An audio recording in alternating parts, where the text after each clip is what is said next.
Hello everyone and welcome to today's video. Today I'm going over an article by Fox News which interviewed Wisconsin Republican Senator Ron Johnson and suggests that he may not be running for re-election in 2028. Senator Johnson of Wisconsin indicated he does not want to seek a fourth term, but he isn't necessarily ruling it out either. Johnson, who is serving his third six-year term in the Senate, said during remarks at a Wednesday event, this is a few weeks ago now, hosted by the Milwaukee Press Club and WisconsinPolitics.com, that he learned from his run for a second term that you can't say never. In a 2022 Wall Street Journal piece, Johnson explained his about-face on seeking another term. During the 2016 campaign, I said it would be my last campaign and final term. That was my strong preference and my wife's. We both look forward to a normal private life, he said. I believe America is in peril. Much as I'd like to ease into a quiet retirement, I don't feel I should. The senator, who's been vocal in objecting to the Trump-backed One Big Beautiful Bill Act that most in the House GOP voted to pass a few weeks ago now, said during his remarks on Wednesday he would like to place America on a substantial course and return home. I don't covet the position, he said, but while he's not slamming the door on the possibility of running for Senate again, he flatly ruled out a prospect of a presidential bid. No, God, what an awful job, he said when asked whether he'd ever run for presidency. He said he wouldn't make the decision that a commander-in-chief must make. So this is very interesting because for the 2026 Senate elections right now, just to give you a quick map of what it looks like, I'm going to just fill in really quickly all the seats that we know pretty much for sure how they are going to go. And this will get the Democrats up to about 43 seats reliably. Now we have some seats we know that Republicans will win. And this isn't going to be a very in-depth video that I usually do. Usually I go more in-depth about these races, but I'm just going a little bit quickly here just to show you what the Senate map looks like. Now you can throw New Mexico and likely Democrat, Iowa and Ohio and likely Republican, and then you're down to Republicans at 51, Democrats at 44. And most pundits will probably tell you New Hampshire is going to start out somewhere in between likely Democrat and lean Democrat. For now, I'm just going to put it as likely Democrat, but it's certainly possible it could end up being lean as well. Democrats have 49, Republicans have 51. And one of the big questions for this election cycle is how well can the Democrats actually do? Because let's just run through a scenario here where Ron Johnson's decision could be actually very perilous for the Republicans.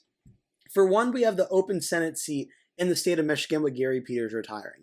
It's going to be a very close race, but without Donald Trump at the top of the ticket, what if Mike Rogers loses a very close election to whoever the Democrats end up nominating? Well, let's just give the Democrats Michigan for the sake of argument. Now, John Ossoff in Georgia will not be running against Brian Kemp. Republicans have certainly hurt their chances at winning this race. Let's say John Ossoff holds on. Now you have two other Senate seats, one in North Carolina, one in Maine. I would argue Democrats have a better chance at flipping North Carolina than they do the state of Maine, which is funny because North Carolina is much more of a swing state than the state of Maine is. But Roy Cooper is a pretty strong Democratic candidate that if he decides to run, gives the Democrats a real chance at flipping the seat. Let's just say he does. Maine, I think Susan Collins, as of now, is going to hold on. But let's just say, for some reason, Susan Collins loses, whether it's someone like Janet Mills or someone else running is able to defeat her. For the sake of argument, let's just say that happens. That gets the Republicans at 51, Democrats 49. The Republicans lose 2 Senate seats in North Carolina and Maine, but they leave the 2026 midterm elections still holding a majority in the U.S. Senate. It's a very thin majority, but they do still hold a majority regardless. Now let's take a look at the Senate map for 2028, which would be the 2022 Senate map. And in this election, there are 2 Senate races that I know the Democrats are immediately going to be targeting. One in North Carolina with Republican Ted Budd, but more so Ron Johnson in the state of Wisconsin, who just, well, that rhymed and I did not even mean it to. But Ron Johnson won against Mandela Barnes by just 1% in 2022. He got 1,337,185 votes. Mandela Barnes got 1,310,467 votes, about a 1% difference separating Johnson and Barnes. And this is, as we expect, very close elections in Wisconsin to look like. And let's just say, for instance, the presidential map in 2024 in a very close race, what did President Trump do? He did very well surrounding Dane County. This is where Madison is. This is Milwaukee, where Milwaukee is, obviously. Trump did very well in Columbia and Sauk, 2 suburban counties outside of Dane. Iowa County, which was a 7.6% win for Harris in 2024, In 2020, it was a 13.5 win for Biden in 2020. Trump made the margins less bad for the Republicans around Dane County in 2024, as well as improved on margins in Greene and Rock counties as well. Trump, at the same time, also made counties Kenosha, Racine, and Ozaukee redder than they were in 2020 when he went up against Joe Biden. Also, look at the margin of victories in Dane. Harris won the county by 51.5% in 2024. Joe Biden won it by 52.6%. Biden won Milwaukee by about 40%. 2024, it was about 1.5% less than that. So Trump was able to cut into the margins in a lot of these key areas. As well, Trump was also able to hold strong margins in Brown, where Green Bay is, Outagamie as well, Winnebago as well. And even though the swing county of Dorr, Wisconsin did not end up going to Trump, it was still very, very close. But when you look at this map, this is what close elections look like. Come 2028 now, okay? Let's say it's 2028, Republicans, Democrats, they're fighting for a really close Senate map here. Republicans have more pickup opportunities in 2022 than they do in 2026. For instance, Republicans, are going to be targeting Senate races in Pennsylvania with John Fetterman, with Raphael Warnock in Georgia, with Mark Kelly in Arizona, and with Catherine Cortez Masto in Nevada. I would say of these Senate races for sure, they're going to target all four of them. The most likely flip at this time, just given the incumbency factor and the closeness of the elections, I would assume is probably the state of Nevada, especially if the Republicans could try and court Republican Governor Joe Lombardo to try and run for this race in 2028. That's probably the Republicans' best pickup opportunity. But with Catherine Cortez Masto defeating Adam Laxalt in 2022, it's not a sure bet in a presidential election year that Republicans could flip any of these Senate races. They would love to, but there's no guarantee they can. We don't know what the 2028 election environment is going to look like at the presidential level or the Senate level. And that's a big, big contingent here. If the Trump administration is doing very good, it's more likely than not J.D. Vance will run for the nomination in 2028, probably win it without much of a struggle. And if the administration is viewed positively, the Republicans may be able to win again in 2028 and continue Republican White House dominance and maybe even be able to pick up some Senate seats in Pennsylvania, Georgia, Arizona, or Nevada.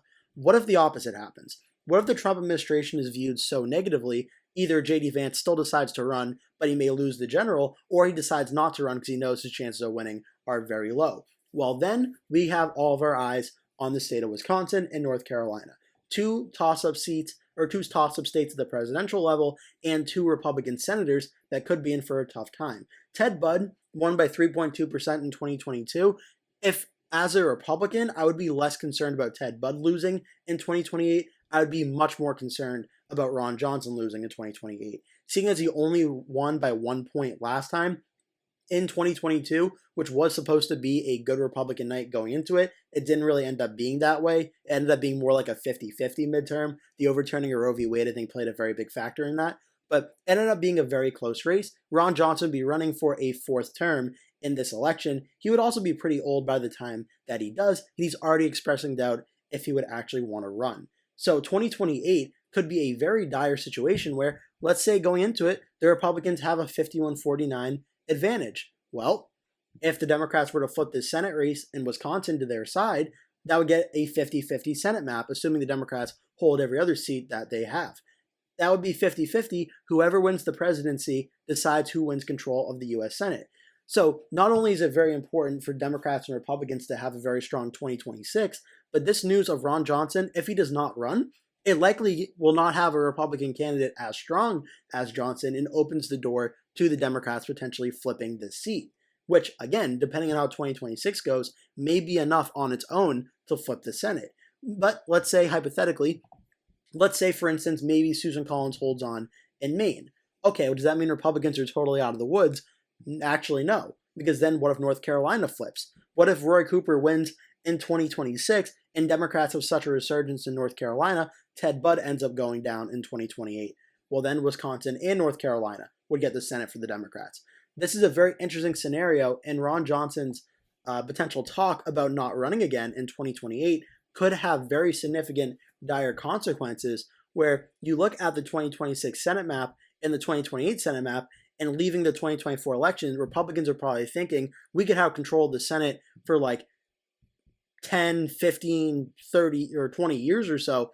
depending on how 2026 goes and how 2028 goes, they might not have Senate control after 2028. So it's very interesting conversation. Obviously, 2028 is still a while away. We got to get through 2025 and 2026 first, with some governor elections and Senate elections and House elections that are up. But it's an interesting conversation to have as for what Ron Johnson will decide to do come 2028, because that could have very drastic implications on how aggressive the Democrats go in 2026 and how aggressive they try and go after Wisconsin in 2028. I hope you enjoyed this video. Make sure to hit like and subscribe if you did. Leave a comment below, tell me your thoughts on this video and on this news, and I hope to see you in a future video.